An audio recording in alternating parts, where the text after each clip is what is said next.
Perkenalkan, nama saya F. Supriyanti dengan NIM 208190016.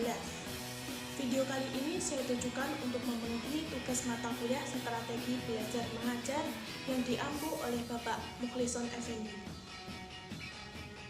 Pembahasan kita kali ini yaitu mengenai strategi pembelajaran inquiry. Nah, seperti apakah? Mari kita belajar bersama-sama.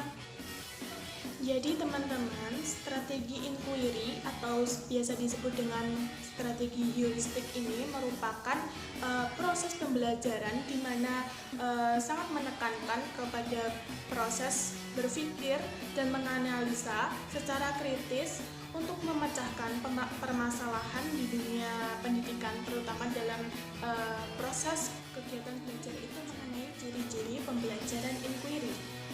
Pembelajaran inquiry mempunyai 3 ciri. Yang pertama yaitu seluruh aktivitas pembelajaran ditekankan kepada peserta didik atau murid, sehingga tenaga pendidik atau guru hanya berperan sebagai motivator sekaligus fasilitator. Yang kedua yaitu seluruh aktivitas yang dilakukan peserta didik diarahkan untuk mencari dan menemukan jawaban sendiri dari sesuatu yang dipertanyakan. Yang ketiga, yaitu tujuan dari penggunaan strategi pembelajaran inquiry. Tak lain dan tak bukan, yaitu untuk mengembangkan kemampuan berpikir secara sistematis, logis, dan mengenai ciri-ciri pembelajaran inquiry. Selanjutnya yaitu tentang sasaran utama strategi pembelajaran inquiry. Yang pertama yaitu keterlibatan peserta didik secara maksimal dalam proses kegiatan belajar. Yang kedua yaitu keterarahan kegiatan pembelajaran secara logis dan sistematis pada tujuan pembelajaran.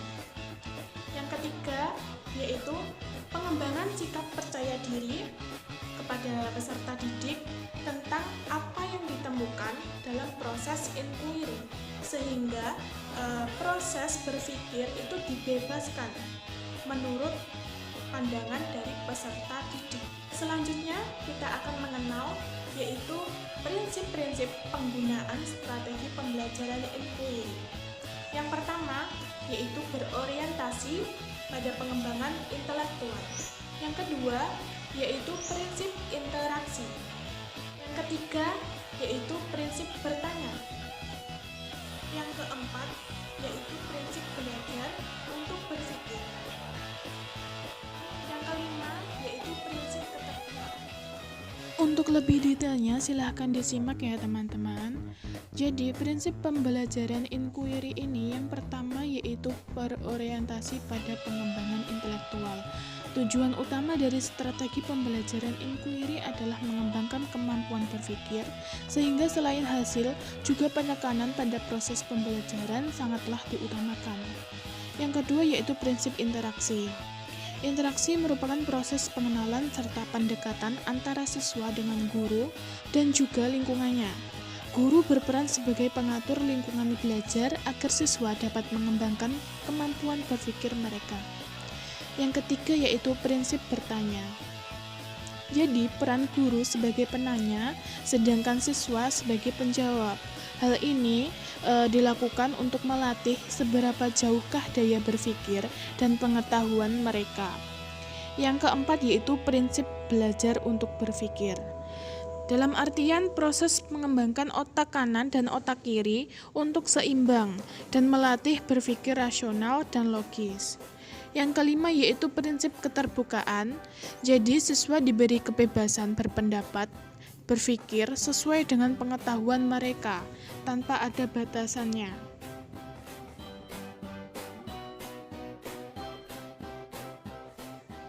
Nah, dalam pembelajaran inquiry ini juga harus memperhatikan langkah-langkah dalam pelaksanaan strategi pembelajaran inquiry. Yang pertama yaitu orientasi atau tujuan. Yang kedua yaitu merumuskan masalah. Yang ketiga yaitu mengajukan hipotesis. Yang keempat mengumpulkan data. Yang kelima yaitu menguji hipotesis, apakah salah ataukah benar. Yang keenam yaitu merumuskan kesimpulan. Seperti yang kita ketahui, untuk kegiatan belajar mengajar pada era ini, yaitu pada kurikulum K13 revisi ini, banyak sekali lembaga-lembaga pendidikan yang menggunakan strategi pembelajaran inquiry. Nah, kira-kira apa sih kelebihannya dan apa sih kekurangan dari pembelajaran inquiry ini? Mari kita mulai dari keunggulannya. Yang pertama yaitu menekankan kepada pengembangan aspek kognitif, afektif, dan psikomotorik secara seimbang.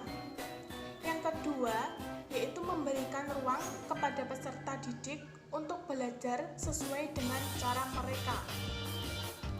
Yang ketiga yaitu strategi pembelajaran inquiry ini dianggap sesuai dengan perkembangan psikologis belajar modern yang menganggap belajar adalah proses berubah tingkah laku berkat adanya pengalaman.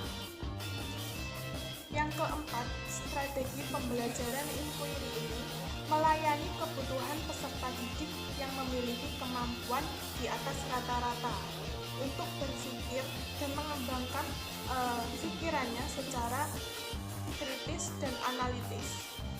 Wah, ternyata sisi positif atau keunggulan dari strategi pembelajaran ini cukup banyak ya, cukup berdampak juga bagi kemajuan pendidikan di Indonesia. Nah, dari segabriknya keunggulan dari pembelajaran inquiry, apakah ada sisi kelemahannya? Ada nggak ya? Ada, pasti ada. Jadi kelemahan dari pembelajaran inquiry ini yang pertama yaitu guru atau tenaga pendidik sulit mengontrol kegiatan dan juga keberhasilan peserta didik karena peserta didik akan berupaya untuk mengembangkan sesuai dengan pemikiran mereka. Yang kedua yaitu memerlukan waktu yang cukup lama untuk mengimplementasikannya dalam dunia pendidikan, dalam proses belajar mengajar. Oleh karena itu perlu adanya kerjasama antara guru dan juga murid secara tepat. Dan demikian tadi pemaparan dari saya mengenai strategi pembelajaran inquiry.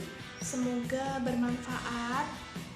Ada kurang lebihnya saya mohon maaf. Billahi taufiq wal hidayah. Wassalamualaikum warahmatullahi wabarakatuh. Hidup mahasiswa.